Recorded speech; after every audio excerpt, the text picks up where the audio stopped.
ইসলামের বিজয়ে সবচেয়ে বড় ভূমিকা রাখতে পারে তরুণ সমাজ, যুবক সমাজ, যুব সমাজ, তরুণ প্রজন্ম। এ কারণেই তো দেখবেন তরুণ প্রজন্মকে তাদের উদ্দেশ্য থেকে সরিয়ে দেওয়ার জন্যে তারা আপনার সামনে অনেকগুলো টোপ দিয়ে দিয়েছে। দেখাবো টোপ কয়েকটা। 1 নম্বর টোপ দিয়েছে মেয়ে নারী জাতি, মেয়েদেরকে বেপর্দা করে তোমার সামনে উপস্থাপন করে দিয়েছে, ফ্রি মিক্সিং। এখন তুমি আর ঈমান ধরে রাখতে পারছো না। এটা পরিকল্পিত ছিল, কারণ আল্লাহ পাক বলছেন যুয়্যিনা লিন-নাস হুব্বুশ শাহাওয়াতি মিনান নিসা। মানুষের জন্য সবচেয়ে যে আকর্ষণীয় বিষয়গুলো তার মধ্যে 1 নম্বর হচ্ছে মহিলা, মানে মেয়ে, নারী জাতি। এটা আমাদের কাছে সবচেয়ে আকর্ষণীয়। আল্লাহ পাকের সবচেয়ে সুন্দর সৃষ্টিকে মানুষ না, মানুষের মধ্যে আল্লাহ পাকের সবচেয়ে শ্রেষ্ঠ সৃষ্টিকে নারী জাতি। আল্লাহ পাক তাদেরকে সুন্দর করে সৃষ্টি করেছেন, তাই নয় কি? এই কারণে পুরুষদের সবচেয়ে আকর্ষণের জায়গা কোনটা? নারী জাতি। এই কারণে মেয়েদেরকে বেপর্দা করে তোমার সামনে ছেড়ে দেওয়া হয়েছে। জেনা বেড়েছে, ব্যভিচার বেড়েছে, ফ্রি মিক্সিং বেড়েছে, ধর্ষণ বেড়েছে, এই যে হারাম প্রেমের সম্পর্কগুলো বেড়েছে। যুবকেরা তাদের জীবনের উদ্দেশ্য ভুলে গেছে। আমার কথা কি বুঝতে পারছেন? আচ্ছা, এটা 1 নাম্বার। 2, মাদক। যুবকদের সামনে মাদকের সহজলভ্যতা। চাইলেই হাত বাড়ালেই মাদক, হাত বাড়ালেই ইয়াবা, হাত বাড়ালেই ফেন্সিডিল, হাত বাড়ালেই হেরোইন, তাই না? কথা ঠিক না ঠিক? যদি কেউ চায় যে আমি আজকে রাত্রে মাদক খাবো, সে পারবে, হাত বাড়ালেই পারবে। এখনকার সমাজ এমন, যদি কেউ চায় যে আজকের রাত্রে আমি পতিতালয়ে গিয়ে রাত কাটাবো, সে পারবে। 500 টাকা 1000 টাকার বিনিময়ে মানুষ এখন জেনা করতে পারে না? 5 টাকা 10 টাকা 50 100 টাকা দিয়ে মানুষ এখন ইয়াবা কিনে খেতে পারে। আর যারা সীমান্তবর্তী অঞ্চলে আছেন তারা আরও ভালো জানেন আমার কথা কতটুকু সত্য কতটুকু মিথ্যা। যুবকদের সামনে মাদক এমনি দেওয়া হয় নাই। উদ্দেশ্য কি? তোমার দ্বারা ইসলামের বিজয় সম্ভব ছিল। মাদক সেবন করায় তোমাকে সরাই দিয়েছে ওই রাস্তা থেকে। কথা বুঝতে পারছো? খুব সতর্ক। 3 নাম্বার, জুয়া। তোমার সামনে জুয়া দিয়ে দিয়েছে। জুয়া, ফুটবল বিশ্বকাপ হইলে জুয়া, IPL হইলে জুয়া, BPL হইলে জুয়া, ফুটবল FIFA হইলে জুয়া। জুয়া খেলে না মানুষ। আর যে যুব সমাজ তাদের জীবনের উদ্দেশ্য জানে না, তাদের পক্ষেই সম্ভব এইসব মেসি, আর্জেন্টিনা, ব্রাজিল এইসব নিয়ে ব্যস্ত থাকা। যারা নিজেদের জীবনের উদ্দেশ্য জানে তাদের জন্য কোশ্চিনকালেও এখানে সময় নষ্ট করা সম্ভব না। দুনিয়ার জীবনটা কি খেলতামাশা? দুনিয়ার জীবনটা কি খেলতামাশার জন্য? আল্লাহ পাক যে হায়াতটা দিয়েছেন, ধরেন 50, 60 বা 100 বছর, এই হায়াতটা কে দিয়েছেন? এই সময়টার মালিক কে? তাহলে আল্লাহ যদি সময়ের মালিক হয়, আমি কেন সময় 1 ঘন্টা অপচয় করবো ওখানে বসে বসে? এই সময়টাকে আমার নাকি? সময়টা আমার বাপের নাকি? সময়টা কার? আল্লাহর দেওয়ার সময় আমি টিভি সেটের সামনে বসে বসে 1.5 ঘন্টা নষ্ট করে ফেললাম। খেললো 2টা দল আর তালি বাজাচ্ছে আমি, মাশাআল্লাহ। কালকে দেখলাম কক্সবাজার থেকে আসার সময় রাস্তা ব্লক, পুরা একটা দল জিতেছে, পুরো রাস্তা ব্লক, হাঁটা যাচ্ছে না, মিছিল, পাগলের মতো মানুষ মোটরসাইকেল নিয়ে ছুটছে, গাড়ি নিয়ে ছুটছে, সিগারেট খাচ্ছে, আরও যে কি খাচ্ছে, মেয়ে নিয়ে ঘুরছে, আর একটা পতাকা নিয়ে ঘুরছে। যে দেশের পতাকা নিয়ে ঘুরছে ওই দেশ জানেও না মনে হয় যে এই দেশে এই আমার সাপোর্টার আছে। হ্যাঁ, আর খেয়াল করে দেখবেন এই আয়োজনগুলো এখন করানো হচ্ছে মুসলিম দেশগুলোকে দিয়ে। মানে মুসলমানদের অবস্থা দেখলে এখন মনে হচ্ছে সুবহানাল্লাহ, যে হারাম একটা কাজকে জায়েজ করার যে কত তরিকা বের হয়েছে। এখন একটা মুসলিম কান্ট্রি জিতেছে, মানে ভাবখানা এমন যে এই জেতার ফলে আমরা ইসলামী খেলাফত কায়েম করে ফেলেছি। এখানে বিষয়টা কি জানেন? আমাদেরকে এই খেলাধুলার অহেতুক কাজে ব্যস্ত করে দিয়ে ওরা ওদের এজেন্ডা বাস্তবায়ন করছে। দেখবেন যখন রমজান মাস আসে তখন দেখবেন মুসলিম কান্ট্রির উপর নির্যাতন বাড়ে। যখন বড় বড় ইভেন্ট হয়, ওয়ার্ল্ড কাপ, এইটা সেটা, দেখবেন ভিতরে মুসলিম কান্ট্রির উপর নির্যাতন বাড়তে থাকে। মানুষ একদিকে তাকায় থাকে আর একদিকে উদ্দেশ্য সাধন করতে থাকে। বুঝাচ্ছি বিষয়টা। আপনার 5টা বাচ্চা আছে মনে করেন, খুব জ্বালায়, কান্নাকাটি করে, হইচই করে, আর আপনি মোবাইল ফোনটা বের করে দিয়ে বলেছেন বাবা বস, তোরা 5 জন মিলে একটা কার্টুন দেখ, আমি একটু কাজটা করি। দিয়ে দিলেন, ও কার্টুন দেখছে চুপচাপ, কেউ কোনো ডিস্টার্ব নাই। আর বুঝতে পারছেন? আর এই যে বাচ্চাগুলো কার্টুন দেখছে না, এগুলো হচ্ছে আমরা এখন। আর ওই যে কাজ করছে বাপ, এটা হচ্ছে ওরা, পশ্চিমারা। আমার কথা কি বুঝতে পারেন? আচ্ছা, আমি সহজ করার চেষ্টা করছি। প্রিয় যুবক ভাইরা, মেয়ে তো উন্মুক্ত করে দিয়েছেই, মাদক তো দিয়েছেই, জুয়া দিয়েছে, অহেতুক এসব খেলতামাশা দিয়েছে তোমার সামনে, তোমার সময় কেড়ে নেওয়ার জন্য, তোমার হায়াত কেড়ে নেওয়ার জন্য। তোমার মূল্যবান হায়াত, যে হায়াতটাকে তুমি আল্লাহর পথে দাওয়াতের কাজে ব্যয় করবা, দিন চর্চার কাজে ব্যয় করবা, আল্লাহর ইবাদতের কাজে ব্যয় করবা, আমর বিল মারুফ নাহি আনিল মুনকারের কাজ করবা, এই সময়টা ওরা কেড়ে নিয়েছে তোমার কাছ থেকে। বুঝতে পারছো না তুমি? আবার নেশা দিয়ে তোমার ভিতরটা নষ্ট করে ফেলেছে, জেনা দিয়ে তোমার অন্তরের নূর নষ্ট করে দিয়েছে, প্রিমিক্সিং দিয়ে জেনা এবং তোমার যে পবিত্রতা, চারিত্রিক পবিত্রতা নষ্ট করে দিয়েছে। আরও দিয়েছে পর্নোগ্রাফি। বেশিরভাগ যুব সমাজ এখন বাসায় গিয়ে রাতের বেলা পর্ন দেখে। দেখা যায় সারাদিন ভালো কাজ করে, বাসায় গিয়ে রাতের বেলা পর্ন দেখে।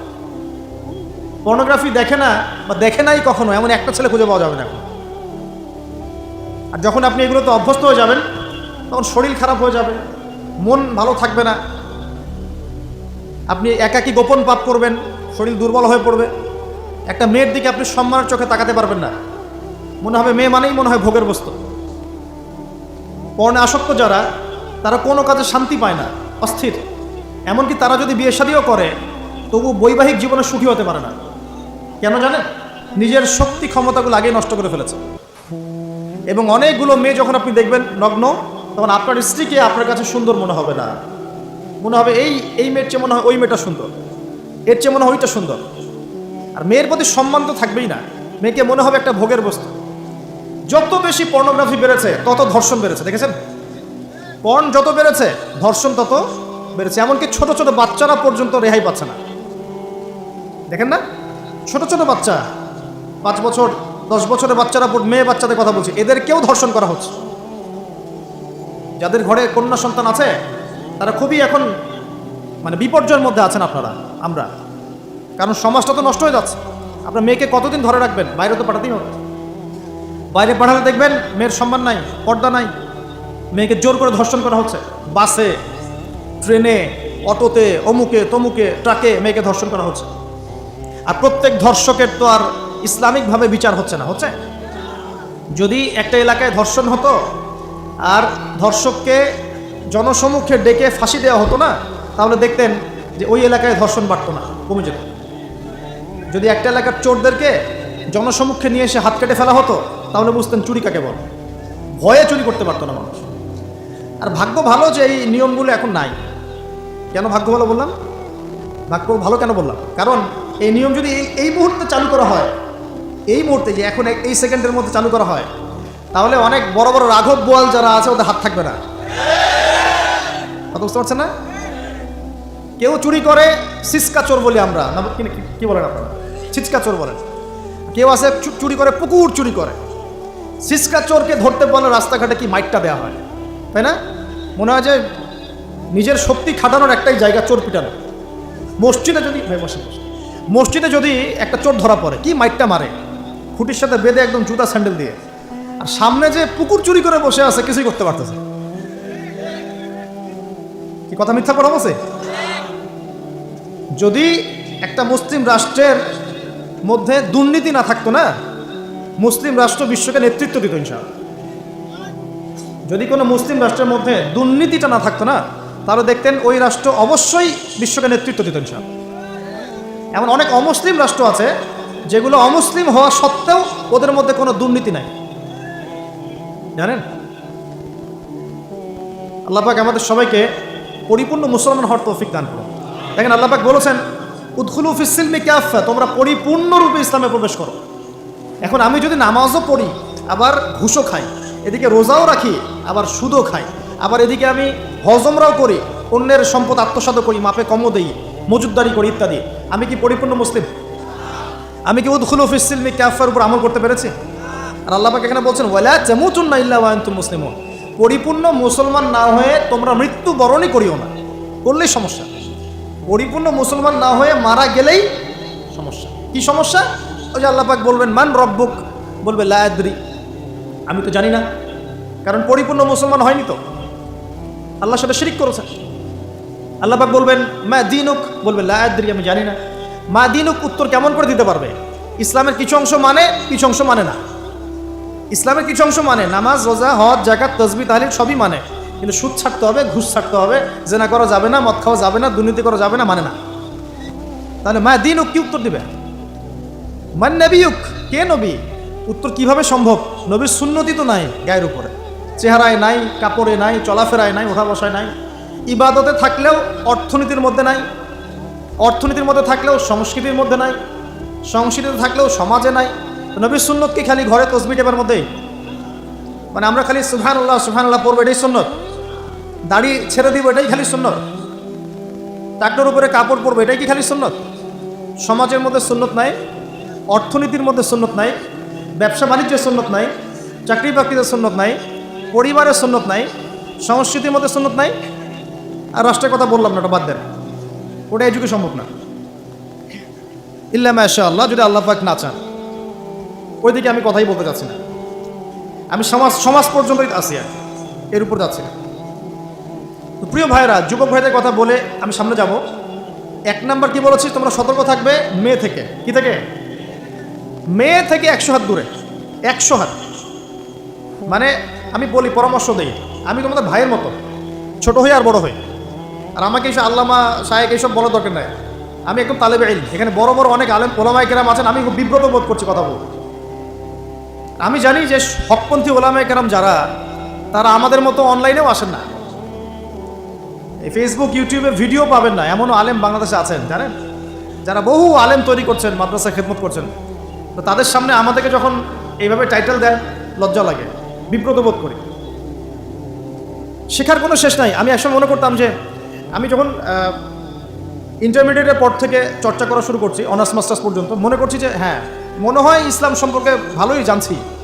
তারপর যখন কওমি আলেমদের কাছে পড়তে শুরু করলাম, বলি এগুলো ভিতরের কথা, খোলামেলা বলি, গল্প করছি আপনাদের সাথে, রাগ করছে নাকি? তখন বুঝলাম যে বিগত 5-7 বছরে তো আমি কিছু পড়াশোনা করছি বলে মনে হচ্ছে না। যেমন একটা হাদিস শো করে বললাম যে ওস্তাদ, এই যে আল্লাহ রাসূল সাল্লাল্লাহু আলাইহি ওয়াসাল্লাম বলেছেন যে একজন মুমিন ব্যক্তি আর একজন মুমিন ব্যক্তির আয়না স্বরূপ। কি স্বরূপ? আয়না স্বরূপ। তো আমি যদি অনলাইনে কোনো ভাইয়ের ভুল ধরিয়ে দেই সমালোচনার মাধ্যমে, তাহলে কি আমি হাদিসের উপর আমল করলাম না? তখন ওস্তাদ মিটিমিটি হাসছেন, বলছেন যে তোমার তো টুকটাক অ্যারাবিক গ্রামারের বেস ভালোই, তোমার কি মনে হয়? আমি বললাম যে আমার কাছে তো এটাই মনে হচ্ছে যে আমি যদি সমালোচনা করি, আমি তো আমর বিল মারুফ নাহি আনিল মুনকারের কাজই করলাম। তো তিনি বলছেন আসলে এই হাদিসের ব্যাখ্যা এমন হয়। কেমন ব্যাখ্যা? তুমি কি খেয়াল করো নাই? আমাকে বলছে তুমি কি খেয়াল করো নাই, তুমি যখন আয়নার সামনে গিয়ে দাঁড়াও, তখন আয়না কিন্তু তোমার সাথে কথা বলে না, আয়না নীরব থাকে, স্থির থাকে, কিন্তু তোমার দোষ ত্রুটি কোথায় আয়না কিন্তু দেখিয়ে দেয়। মনে করেন, বুঝাচ্ছি, মনে করেন আপনার গাল কেটে গেছে, আপনি আয়নার সামনে দাঁড়িয়েছেন, আয়না কিন্তু আপনাকে বলে দিবে না এই যে তোমার গাল কাটা, এই ছেলে তোমার গাল কাটা, হ্যাঁ এই মেয়ে, এই ছেলে তোমার এই সমস্যা ওই সমস্যা, বলবে? চুপচাপ থাকবে, আয়না দেখিয়ে দিবে আপনার ভুলটা কোথায়। তো তিনি আমাকে হাদিসের ব্যাখ্যা শেখাচ্ছেন, বলছেন যে একজন মুমিন ভাই যদি কোনো ভুলের উপর থাকে, তুমি সঠিকটা আমল করে ওর সামনে দাঁড়িয়ে দেখিয়ে দিবে যেটা সঠিক। তো বুঝলাম, যতদিন যাচ্ছে আমি বুঝতে পারছি যে আসলে এই জ্ঞানের সমুদ্র যে কত গভীর, 100 বছর হায়াত দিলেও মনে হয় শেষ করতে পারবো না। তো প্রিয় যুবক ভাইরা, নসিহত করছি, সেটা হচ্ছে যে দিনের জ্ঞান অর্জন করতে হবে। জ্ঞান অর্জনের কোনো বিকল্প নাই। আর জ্ঞান অর্জনের জন্য শুধুমাত্র ফেসবুক ইউটিউব যথেষ্ট নয়, এগুলো কনস্ট্রাকটিভ কোনো মাধ্যম নয়, বরং ফিতনা ছড়াবে এগুলো কিন্তু বেশিরভাগ ক্ষেত্রে ফিতনাই ছড়াচ্ছে। আপনার কাছে মনে হচ্ছে হয়তো যে অনেক কিছু লাইভ হচ্ছে, আমরা পাচ্ছি, হ্যাঁ অনলাইনের মাধ্যমে জানছি, হ্যাঁ ঠিক আছে, স্বীকার করি ভালো আছে, কিন্তু মন্দটা অনেক বেশি। এর মধ্য দিয়ে আলেমে বিভক্তি হয়ে গেছে, এর মধ্য দিয়ে একে অপরের সাথে আমাদের সম্পর্ক নষ্ট হয়ে যাচ্ছে, গীবত, তহমত, সমালোচনা, কাদা ছড়াছড়ি সংস্কৃতি বাড়ছে, ঐক্য বিনষ্ট হচ্ছে, অনেক সমস্যা হচ্ছে। আর এগুলো কনস্ট্রাকটিভ সিলেবাস নয়, সিলেবাস আপনাকে ওলামায়ে কেরামের কাছে এসে জানতে হবে। আমি বলছি 1 নাম্বার কোরআন থাকবে, আপনাদের জেনারেলদের জন্য বলছি, কারণ আপনাদের জন্য এটা এত সহজ হবে না। মাদ্রাসা যারা পড়া শুরু করেছেন ছোটোবেলা থেকে, তাদের জন্য সহজ, আপনাদের জন্য এত সহজ নয়। সিলেবাসগুলো জেনে রাখেন। কোরআন পড়তে হবে আগে, পবিত্র কোরআনের বিশুদ্ধ তেলাওয়াত শিখতেই হবে, এবং প্রত্যেক দিন চেষ্টা করবেন 1 পৃষ্ঠা 2 পৃষ্ঠা, আধা পারা 1 পারা করে তেলাওয়াত করার জন্য। তেলাওয়াতের কোনো বিকল্প নাই, প্রত্যেক হরফে 10 নেকি পাবেন ইনশাআল্লাহ। এরপরে এর ভাষা আছে, কোরআনিক গ্রামার আছে, নাহু সরফ, আর এই বইগুলো আপনি একা পড়তে পারবেন না। এই বইগুলো পড়তে হলে ওস্তাদ লাগবেই। এক একটা বই 2 বছর করে পড়তে হইতে পারে, পড়তে হবে। যদি আপনি কোরআন জানতে চান, বুঝতে চান, পড়তে হবেই। আর যদি মনে করেন না আমার এত জানা বোঝার দরকার নাই, সেটা আলাদা বিষয়।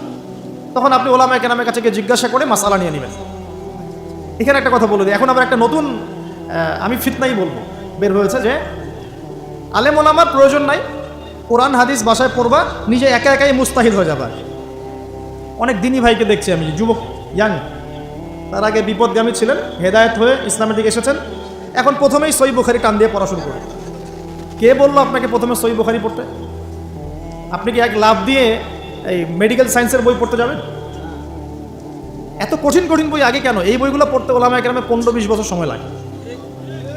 15-20 বছর সময় লাগে। 15 বছর বেশি বলে ফেলছে মনে হয়। আমাদের মতো হলে 20 বছর লাগবে। কঠিন বই আগে না, আগে সহজ বইগুলো পড়তে হতো।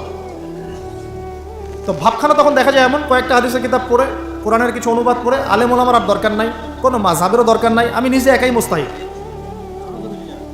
এটা একটা ফিতনা চলছে। তো আমি বুঝাচ্ছি আপনাকে, একটা মাসআলা ধরেন আপনার সামনে আসলো, মনে করেন ওই যে আমি পেপার মানি নিয়ে কথা বলেছিলাম না, কাগজের টাকা, এরপর আসছে ক্রিপ্টোকারেন্সি। কি আসছে? নাম শুনেন নাই? ইলেকট্রনিক মানি তো চলে আসছে, যে ইলেকট্রনিক মানি দিয়ে আপনারা লেনদেন করছেন না, এরপরে আসবে ক্রিপ্টোকারেন্সি। ক্রিপ্টোকারেন্সি মানে বিটকয়েন। এগুলো ভবিষ্যৎবাণী না, কিন্তু কিছু মানুষ মনে করে এগুলো ভবিষ্যৎবাণী। এগুলো ভবিষ্যৎবাণী না, এগুলো বর্তমান। অলরেডি পৃথিবীর কিছু কিছু দেশে চলে আসছে, হয়তো বা এদেশেও অচিরে আসবে। তো মনে করেন এখন আপনি একজন সাধারণ মানুষ, ক্রিপ্টোকারেন্সি কী জিনিস আপনি বোঝেন না। এখন আপনি একজন আলেমের কাছে আসলেন, এসে বললেন যে হুজুর, ক্রিপ্টোকারেন্সি কী জিনিস আমি বুঝি না, এটা হালাল না হারাম, জায়েজ না জায়েজ, কতটুকু রাখা যাবে রাখা যাবে না, মাসআলা দেন। এখন আমি যদি